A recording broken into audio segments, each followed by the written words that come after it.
Assalamualaikum warahmatullahi wabarakatuh. Salam sejahtera untuk kita semua. Shalom, Om Swastiastu, Namo Buddhaya, Salam Kebajikan. Perkenalkan, nama saya Bareta Meisar Titioka, NIDN 0021 057913. Saat ini saya mengabdi sebagai dosen pada jurusan akuntansi, program studi akuntansi Politeknik Negeri Ambon.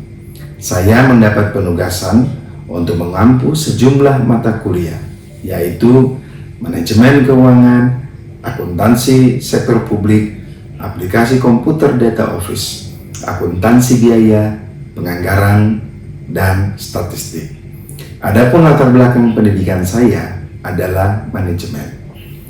Pada kesempatan ini, saya akan memaparkan pernyataan diri dosen dalam unjuk kerja Tridharma Perguruan Tinggi atau PDD UK TPT pada bidang pengajaran.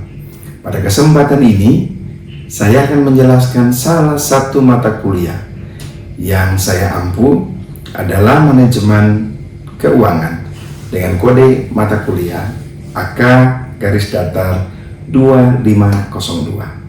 Mata kuliah ini diberikan di semester ganjil, tepatnya pada semester 5 dengan bobot SKS yaitu 3 SKS. Untuk proses pembelajaran menggunakan pendekatan Delivery, Interaction, and Assessment atau yang dikenal dengan DIE.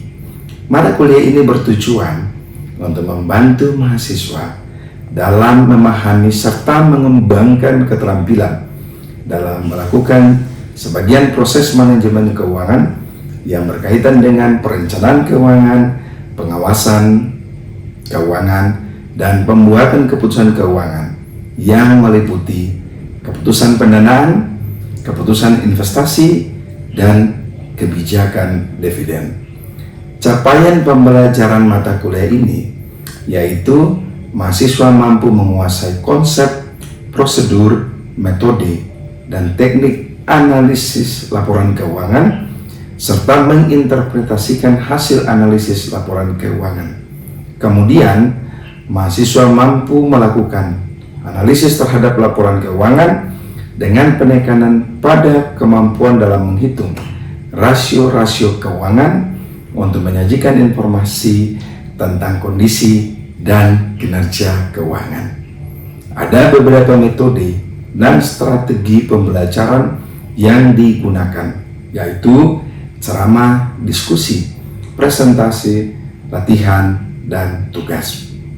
Proses perkuliahan dilakukan selama 16 pertemuan dengan sistem penilaian yang terdiri dari kehadiran, partisipasi kelas, tugas, ujian tengah semester, dan ujian akhir semester, di mana masing-masing unsur penilaian diberikan bobot sebagai berikut. Untuk kehadiran 10%, partisipasi kelas 5%, tugas 20%, ujian tengah semester 30%, dan ujian akhir semester 35%. Selanjutnya, berikut saya tampilkan video pembelajaran dengan pokok bahasan, definisi rasio keuangan, dan jenis-jenis rasio keuangan. Selamat mengikuti. Assalamualaikum, selamat pagi. Pagi, Pak. Apa kabar hari ini? Baik-baik. Wajah-wajah Anda kelihatan ceria sekali, artinya memang Anda semakin bersemangat untuk kita mulai perkuliahan kita di hari ini. Seperti biasa, sebelum kita membahas topik perkuliahan kita akan melakukan absensi terlebih dahulu, dan saya mohon supaya setiap nama yang saya bacakan bisa mengacungkan tangan atau juga bisa menyatakan hadir dan hadir. Ibsa Setiawan ada? Ajianti ada? Alfa ya? Iya, Pak. Atau ada keterangan lain? Tidak ada. Tidak ada. Tulak ada? Tidak ada juga. Nusi Tidak ada. dan terakhir Lewol ada? Tidak ada. Tidak ada. Baik. Adik-adik sekalian, hari ini kita akan bicara tentang topik bahasan analisa laporan keuangan. Tetapi sebelum kita melanjutkan materinya, saya ingin kita mereview pertemuan yang lalu ketika kita sudah bicara, kita sudah membahas tentang definisi, tujuan, dan fungsi-fungsi manajemen keuangan. Saya ingin menggali informasi dari Anda untuk mereview pertemuan yang lalu. Siapa bisa menjelaskan secara singkat definisi manajemen keuangan? Ada? Silakan. Kalau Anda tidak spontan, ya sudah, saya yang menunjuk. Silakan, Nona Delinda, apa yang Anda pahami tentang manajemen keuangan? Baik, Pak. Menurut saya manajemen keuangan adalah kegiatan di mana kita merencanakan sesuatu atau membuat planning tentang keuangan kita, Pak, agar kita dapat ketujuan perusahaan kita supaya memperoleh laba yang sebesar. Jadi terkait dengan pengendalian internal dalam perusahaan juga, Pak. Jadi tentang keuangan, bagaimana mengatur keuangan. Baik, terima kasih, kita berikan aplaus. Siapa yang bisa menyebutkan ke saya fungsi-fungsi manajemen keuangan itu apa aja? Ada yang bersedia? Echa, silakan. Ya, Pak, terima kasih. Di sini fungsi yang pertama yaitu perencanaan atau planning, yang kedua yaitu pengendalian atau controlling, yang ketiga yaitu pelaporan atau reporting, yang keempat yaitu audit atau auditing, yang kelima alokasi dana atau budgeting, yang keenam yaitu analisis investasi, yang ketujuh manajemen risiko, yang kedelapan struktur modal, yang kesembilan adalah optimasi keuntungan, yang 10 adalah transaksi. Luar biasa, kita berikan aplaus. Nah, itu review dari pertemuan yang lalu, dan saya meyakini bahwa Anda sudah mengerti definisi, konsep, tujuan, dan fungsi dari manajemen keuangan. Ketika Anda sudah memahami itu, maka dia bisa membantu Anda untuk kemudian hari ini kita bicara tentang topik bahasan, yaitu analisa laporan keuangan. Ada pertanyaan penting dan serius. Mengapa kita mesti memahami laporan keuangan?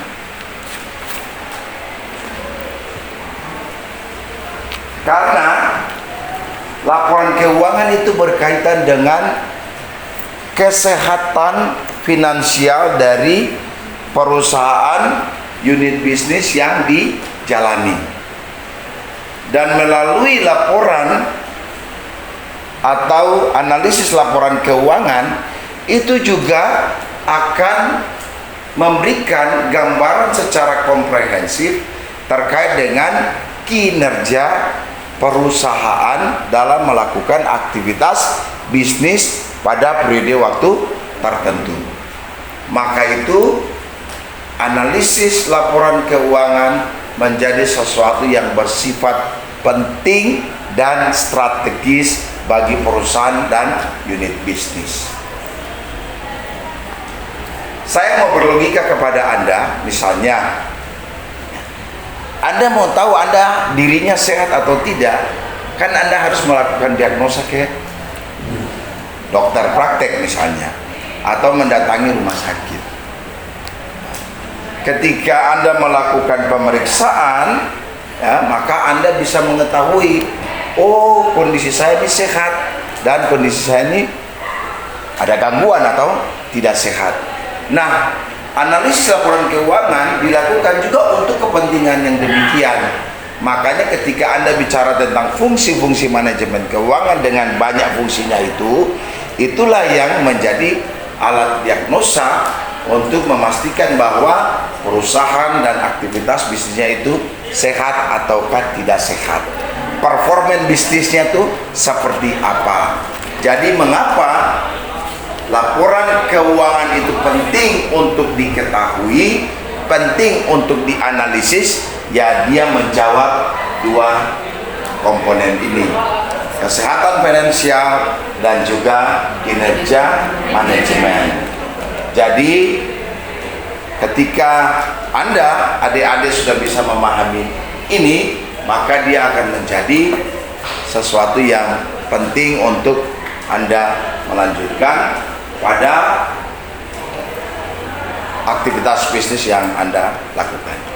Selanjutnya, apa tujuan dan manfaat dari laporan keuangan? Yang pertama, dia akan memberikan informasi yang relevan, informasi yang terpercaya, informasi yang up to date, informasi yang betul-betul kredibel, yang relate, yang punya hubungan langsung dengan aktivitas bisnis yang dijalankan oleh perusahaan itu. Yang kedua, dia menjadi alat evaluasi.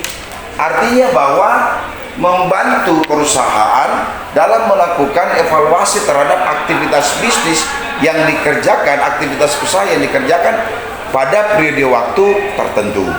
Kemudian dia menjadi alat transparansi. Jadi ini terkait dengan transparansi dan akuntabilitas perusahaan. Jadi ketika laporan keuangan itu tidak disajikan, maka orang akan bertanya-tanya, orang akan menaruh curiga yang tinggi, ada apa gitu ya dengan aktivitas bisnis perusahaan itu. Sehingga transparansi dan akuntabilitas itu penting, sebab dia menjadi alat untuk melakukan evaluasi terhadap performance atau kinerja dari aktivitas bisnis yang dikerjakan. Dan yang penting juga, dia menjadi dasar perencanaan. Karena ketika kita belajar tentang fungsi-fungsi manajemen itu, manajemen keuangan, itu kan ada proses evaluasi, ya kan? Nah, orang akan tahu bahwa dalam 1 tahun atau periode waktu yang lalu, posisi kita itu seperti apa, mana yang strategis untuk kita kembangkan, unit bisnis mana yang perlu kita kuatkan. Nah, sehingga itu menjadi dokumen dasar perencanaan laporan keuangan. Tujuan dan manfaatnya juga untuk kepentingan sebagai dasar perencanaan. Bisa paham? Bisa. Oke, kita lanjut. Kemudian kita juga harus mengetahui komponen dari laporan keuangan. Komponen laporan keuangan itu pada umumnya, ya, ini pada umumnya. Kalau kita belajar tentang standar akuntansi, ya, standar akuntansi itu kan sekarang sudah dikembangkan ya, udah banyak. Anda bisa tahu, sudah mendapat informasi tentang standar-standar akuntansi. Kan ada standar akuntansi keuangan, kemudian standar akuntansi ETA, ya, entitas yang bukan publik gitu ya, kemudian atau untuk kepentingan usaha kecil menengah, ya, kemudian ada juga standar akuntansi pemerintah dan lain-lain. Tetapi pada umumnya standar keuangan itu komponen dari laporan keuangan terdiri atas neraca, kemudian apa lagi? Laporan laba, apa lagi? Laporan arus kas, laporan arus kas, apa lagi? catatan laporan keuangan. Catatan atas laporan keuangan. Nah, saya butuh satu orang bisa memberikan gambaran di depan bentuk dari neraca itu seperti apa. Ada yang bersedia? Anda kan sudah dapat akuntansi dasar ya. Ya, silakan digambar saja di depan, dibuat dia punya komponen-komponennya. Ada yang bisa? Bisa? Neraca bentuknya seperti apa? Neraca itu apa ya? dia mesti apa? Ya namanya neraca itu kan balance, Ya, balance. ya, ada keseimbangan, gitu ya. Biasa di sini apa? Aset. Aset. Terus di sini apa? Liabilitas. Hah? Liabilitas atau kewajiban. Kewajiban. Di sini apa? Aset tidak lancar. Aset terbagi atas apa? Aset lancar dan aset tidak lancar. Kewajiban? Kewajiban jangka pendek dan jangka panjang. Oke, maka hasilnya akan Balance. ini bentuk neraca pada umumnya yang biasa digunakan. Kalau laporan rugi laba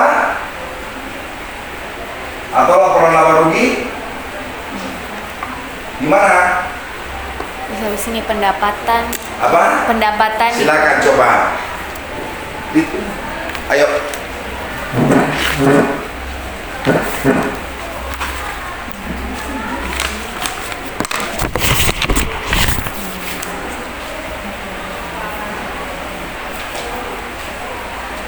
Perhatikan ya, ini format umum yang sering digunakan.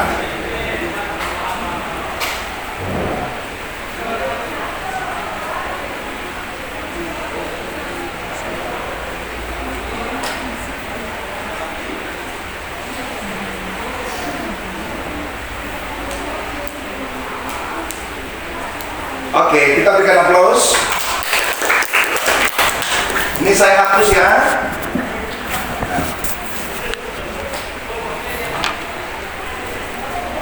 Jadi kalau ditanya apa saja komponen laporan keuangan, saya percaya Anda sudah bisa paham dan mampu menjelaskan. Laporan keuangan komponennya apa-apa saja? Laporan laba rugi, laporan neraca, laporan arus kas, catatan laporan keuangan. Luar biasa. Oke, kita berikan aplaus dulu untuk kita semua. Nah, kemudian mengapa laporan keuangan itu perlu dianalisis? Masih sama dari penjelasan yang sebelumnya. Oke, kenapa itu penting dianalisis? Untuk kita melihat tren perkembangan perusahaan dalam satu periode waktu tertentu tuh posisinya tuh seperti apa, ya kan? Kalau kondisi keuangan perusahaan itu dalam posisi tidak sehat, karena tadi kita bicara tentang kesehatan finansial kan, Ya. financial health itu. Nah, bagaimana strategi yang harus kita lakukan? Maka tadi di tujuan dan manfaat laporan keuangan pada bagian bawah sekali itu kan bicara tentang dasar apa? Dasar perencanaan. Wah, Anda luar biasa. Dasar perencanaan. Dari situ kita akan melakukan apa langkah-langkah strategis yang harus dilakukan supaya kalau bisnis itu kan tujuannya cuma satu apa? Memperoleh keuntungan atau Laba kan? Keuntungan, tidak ada urusan lain. Oke? Jadi bagaimana strategi kita untuk tingkatkan laba? Sehingga mengapa laporan keuangan itu perlu dianalisis? Itu untuk melihat tren tadi. Yang berikut untuk kita apa lagi? Sebagai alat perbandingan kinerja. Oke? Dia akan melihat posisi yang lalu dengan yang sekarang gimana. Posisi penjualan kita yang lalu kira-kira 1000, tapi kenapa hari ini kondisinya cuma 800? Faktor apa yang mempengaruhi? Ya kan?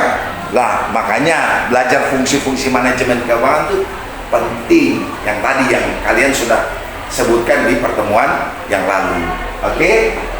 Kemudian mengapa itu penting dianalisis? Supaya kita tuh mampu melakukan diagnosa, ya, mengidentifikasi masalah perusahaan itu apa gitu, masalah bisnis kita tuh apa yang perlu segera ditangani, dan sekaligus juga dalam rangka kita melakukan efisiensi sehingga kita bisa mereview, ya, kalau hal-hal yang dianggap terlalu inefisiensi bisa dikendalikan. Makanya di fungsi manajemen keuangan tuh salah satu yang disebutkan fungsi apa? pengendalian. Pengendalian. Wah, luar biasa. Tepuk tangan lagi dulu. Ternyata kelas ini luar biasa. Oke. Nah, kita lanjut. Yang berikutnya, tujuan dan manfaat analisis laporan keuangan saya kira sudah saya jelaskan di bagian awal, yaitu sebagai alat untuk menilai kinerja kita, kemudian sebagai alat untuk mengambil keputusan. Keputusan itu oleh siapa? Oleh manajemen. Oleh siapa lagi? Investor. Oleh siapa lagi? Kreditur. Kalau kita itu ingin mengajukan skema pinjaman dengan aset yang kita miliki. Betul gak? Iya Pak. Betul atau tidak? Betul Pak. Kita kan harus kombinasi antara local wisdom dengan yang umum ya. Jadi bahasa lokal juga perlu dipakai. Oke. Kemudian kita harus juga memahami di dalam analisis laporan keuangan, metode dan tekniknya itu seperti apa saja. Oke. Nah, metode analisis laporan keuangan pada umumnya itu berupa analisis horizontal, analisis vertikal, dan analisis rasio. Kebanyakan yang digunakan untuk melihat performance kinerja itu lebih menggunakan analisis rasio. Tapi Anda juga harus tahu bahwa analisis horizontal itu bagaimana proses membandingkan data keuangan pada periode lalu dengan periode sekarang atau dari periode ke periode. Kemudian analisis vertikal yaitu melihat pada apa? Pos sebagai persentase dari total laporan keuangan. Jadi komponen-komponen pos di dalam kita punya laporan keuangan. Kalau vertikal itu kan apa? Mendata ya. Vertikal. Nah, horizontal. Mendata. Vertikal. Oke. Dan yang terakhir itu adalah menghitung rasio keuangan untuk menilai kinerja. Lah ini yang kemudian banyak digunakan oleh Anda mahasiswa di Politeknik ini, terutama di jurusan akuntansi, kebanyakan dikit-dikit analisis rasio keuangan. Jadi tugas akhirnya tuh dikit-dikit analisis rasio keuangan, analisis rasio keuangan. Objek-objeknya saja yang dibeda-bedakan. Ada yang di UMKM ini, ada yang di UMKM ini, ada yang di perusahaan ini, ada yang di perusahaan ini, tapi hakikatnya sama. Dan analisis rasio keuangan itu yang paling umum digunakan untuk menilai kinerja kita. Sekarang saya mau tanya, analisis rasio keuangan itu terdiri atas rasio apa-apa saja yang Anda ketahui? Siapa bisa bilang? Silakan.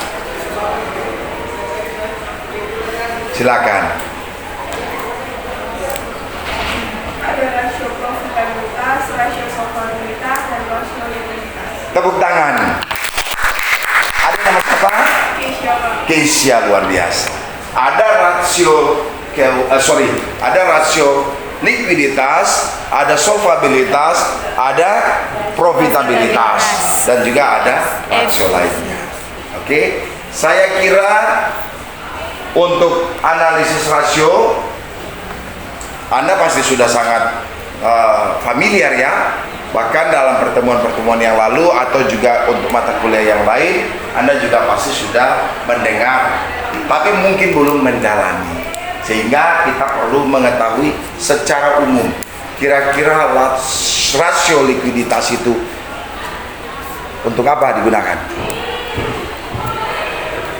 Rasio likuiditas itu digunakan untuk apa? Baik Pak, rasio likuiditas sepengetahuan saya untuk mengukur kemampuan perusahaan memenuhi kewajiban jangka pendeknya. Contohnya current ratio dan quick ratio. Oke, kita tepuk tangan kepada dia.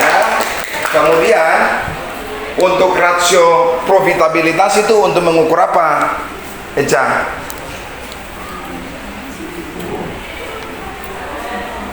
Siapa bisa bilang? Terima kasih. Oke, siapa? Ayo. Untuk mengukur kemampuan perusahaan menghasilkan laba dan penjualan. Oke, kita berikan tepuk tangan. Jadi kalau rasio likuiditas secara umum itu digunakan untuk mengukur kemampuan perusahaan dalam memenuhi kebutuhan jangka atau pendek. kewajiban jangka Pendek. pendek. Kalau solvabilitas itu kebalikan dari likuiditas, Ya. kewajiban jangka Jangka panjang. panjang. Sementara untuk rasio profitabilitas itu digunakan untuk mengukur kemampuan perusahaan menghasilkan laba. Gitu ya. Dan dia punya pendekatannya juga sangat variatif. Kalau profitabilitas itu menggunakan apa? Apa itu? Nah, ada gross profit margin, ada net profit margin, ada ROE dan ROA dan seterusnya. Sampai di sini ada yang mau tanya, silakan. Saya berikan kesempatan.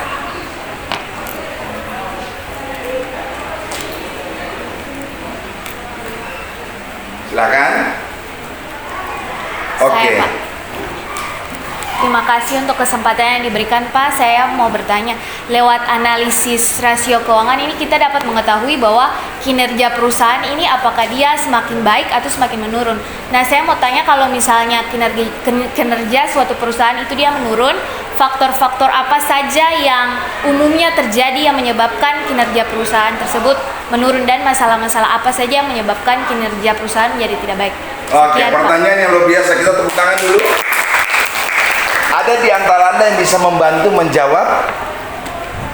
Silakan. Ada? Baik. Kalau tidak ada, jadi kalau tanya faktor-faktor apa, tentu pasti ada faktor internal dan juga ada faktor eksternal. Oke? Faktor internal itu terkait dengan tata kelolanya.